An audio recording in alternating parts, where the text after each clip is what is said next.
공부에도 미니멀리즘이 필요하다. 공부라고 해서 무조건 많이 한다고 좋은 건 아니다. 단순히 말하면 나에게 필요한 공부만 하면 된다. 그리고 내 삶에 필요한 생각만 하면 된다.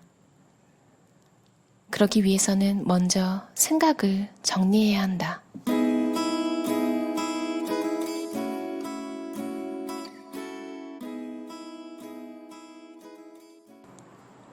내가 원하는 것을 고민하라.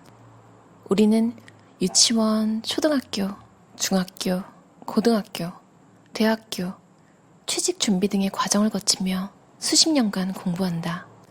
그렇게 공부해서 대학에 가고 힘들게 취업까지 했지만 여전히 자기계발의 꼬리표가 붙는 것이 현실이다. 나 또한 예외는 아니었다. 왜 우리는 자기계발이라는 늪에서 빠져나올 수 없을까?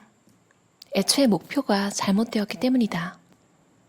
사회는 너무 높은 목표를 제시하며 우리의 부족한 부분에 초점을 맞추어 자기계발을 독려한다.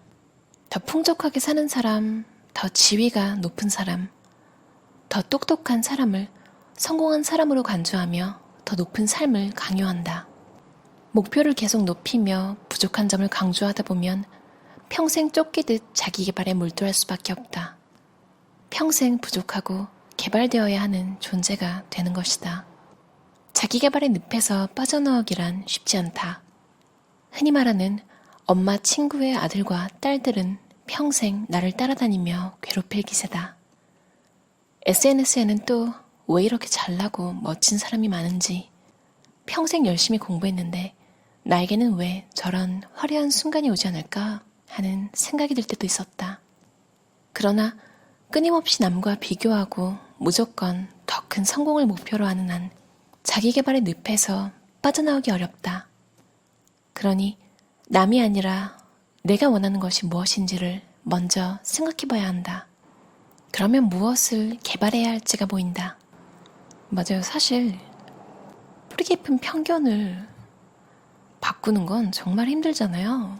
그렇기 때문에 우리가 자라면서 남들이 다른 사람을 어떻게 평가하는지 가장 쉬운 방법이 겉모습, 학벌, 스펙 뭐 이런 것들이잖아요. 그래서 전혀 업무와 상관이 없는, 학력과 상관이 없는 일에도 전문가가 아닌 사람, 그러니까 그냥 학벌만 좋은 사람에게 꼭 먼저 물어봐서 그 사람이 괜찮다고 하면 진행을 하는 오류를 많이 범한다고 해요. 솔직히 편견이라는 게 어떻게 보면 게을러서 생기는 거라고 보거든요, 저는. 그러니까 한 사람 한 사람 제대로 알려고 하지 않고 쉽게 간파하려는 속셈, 빠른 시간에 판단하고 평가하고 쉽게 남의 인생을 재단하라는 게으름에서 나오는 것 같거든요. 그리고 우리도 많은 사람 만나면서 알잖아요. 이 사람이 나에 대해 알고 싶은 건지, 아니면 내가 지금 평가당하고 있는 건지, 이 사람의 인생에 도움이 되는지 안 되는지, 이 사람이 정말 머리부터 발끝까지 체크하는 게 느껴지는 경우가 있잖아요. 그럴 때 되게 외롭게 느껴지는 것 같아요, 인생이. 그 사람들의 편견은 바꿀 수 없겠지만 적어도 그런 사람들의 편견에 맞춰서 내가 공부하고 싶은 것까지 그 사람들의 구미에 맞는 걸 고르지는 않았으면 좋겠어요. 왜냐면 어차피 오래 못해요, 그런 건. 좋아하지 않는 건 단언하긴 좀 그런데요. 길게 봤을 때 진짜 냉정하게 말하면 시간 낭비가 되는 경우가 훨씬 많았어요. 좋아해서 하는 게 아니면. 그리고 이 책에서 엄마 친구 아들, 딸, 저도 솔직히 말하면요, 어렸을 때 정말 아기 때잖아요. 뭐 아기 때가 아니라도 뭐 10대 초반, 뭐 초등학생? 굉장히 오래전인데도 영원히 기억에서 지워지지 않는 것들이 있는데요. 쉽게 다른 사람이랑 다른 아이와 저를 비교하면서 저를 본인이 원하는 걸 하도록 한 사람들은 잊혀지지가 않더라고요. 그만큼 비교는 정말 안 좋은 거고요. 득도 없어요, 솔직히 말하면.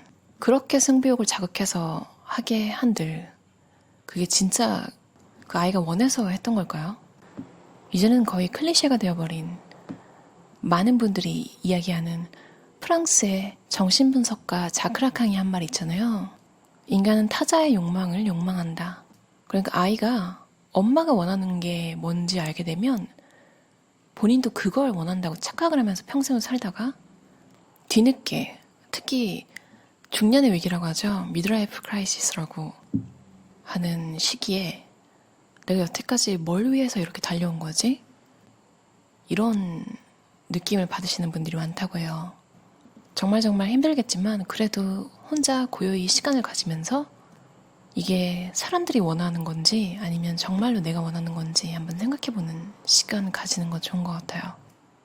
뭐든 해야 한다는 강박관념에서 벗어나라. 하나의 목표를 달성하면 다시 새로운 목표가 우리를 기다린다. 학창시절 반에서 1등을 하면 다시 전교 1등이라는 목표를 세우게 되듯이 목표를 계속 따라가는 삶을 살다 보면 무엇인가 하지 않으면 뒤처지게 된다는 불안감에 나도 모르게 생기고 불안감을 해소하고자 한다. 이런 강박에서 벗어나려면 내가 원하는 것이 무엇인지를 찾는 과정에서 어느 정도의 공부를 할지 선을 정하는 노력이 필요하다. 나도 여러 개의 자격증을 땄지만 어차피 많은 자격증을 딴다고 다 쓸 수 있는 것도 아니다. 특히 뭐든 해야 한다는 강박관념 때문에 공부를 한다면 스스로를 더 괴롭게 만들 뿐이다. 지금의 소중한 가치를 잃는 공부는 버려라.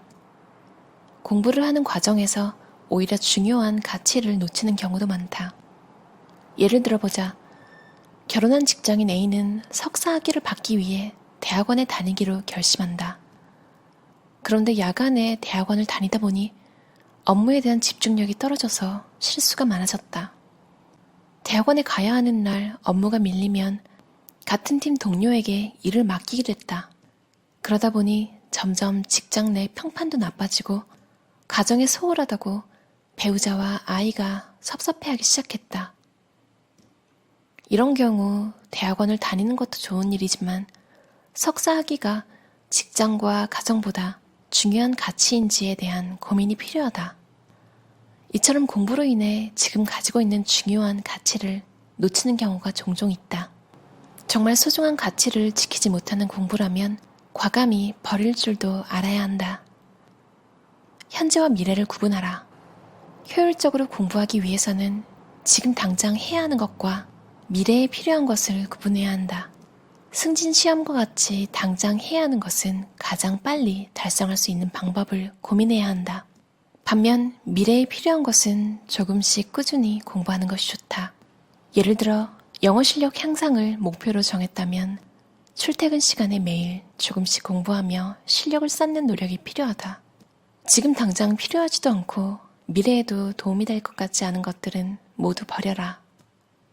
그런 것들은 그저 남들이 공부해두면 좋다고 한 것이거나 막연히 하면 좋지 않을까 하고 생각한 것일 가능성이 높다.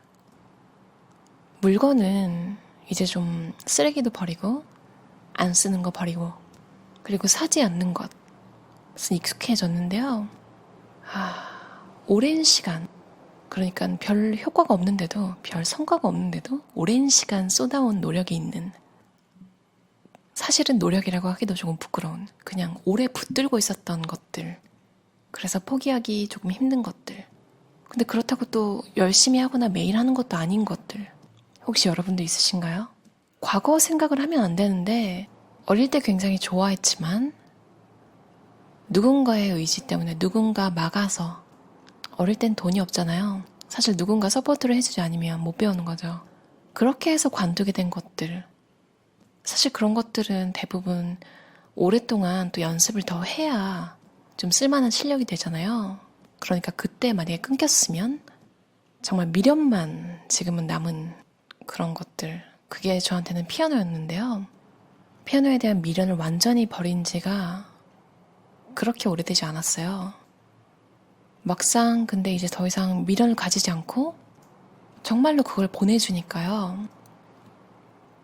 치는 것에 제가 스트레스 받지 않고 놓아주니까 마음이 너무 편한 거예요. 그것을 생각할 때. 그래서 오히려 피아노 연주곡을 듣거나 그럴 때 그냥 더 즐기게 됐어요. 난 정말 그냥 이 소리 자체를 좋아하는 거구나. 내가 꼭 굳이 연주할 필요는 없던 거구나 라는 걸 깨닫는데 좀 굉장히 오래 걸렸어요. 여러분도 혹시 그런 취미생활 있으신가요? 뭔가 성과도 나지 않고 솔직히 하면서도 못하면 재미가 없잖아요. 근데 미련을 못 버리는 것들 언젠가 한번 마음 먹고 보내주는 건 어떨까요? 가끔이고 짧은 시간이었지만 인생에서 조금씩 위안을 줘서 고마웠고, 하지만 더 이상 재능도 노력할 의지도 없는 너를 놓아줄게. 너무 드라마틱했나요? 진짜 이런 마음으로 보내줬어요. 여러분도 그런 게 혹시 있으시면 한번 정리하는 걸 준비해 보시는 것도 좋은 것 같아요. 굉장히 홀가분해요. 그러고 나면 이제 정말로 여러분이 더 공부하고 싶은 것, 그리고 마음속에서 솔직히 알고 있는 조금 더 재능이 있는, 조금 더 노력하면 결과를 볼 수 있는 재미가 있는 것에 집중할 시간이 많이 늘어나거든요. 직장인 공부법이라는 책에 공부에도 미니멀리즘이 필요하다라는 챕터 함께 읽어봤는데요. 이 책에서 말했듯 여러분도 너무 스트레스 받지 마시고 여러분에게 필요한 공부만 하는 부담 없는 하루하루 보내셨으면 좋겠어요. 그럼 들어주셔서 감사합니다. 편안한 저녁 시간 보내세요.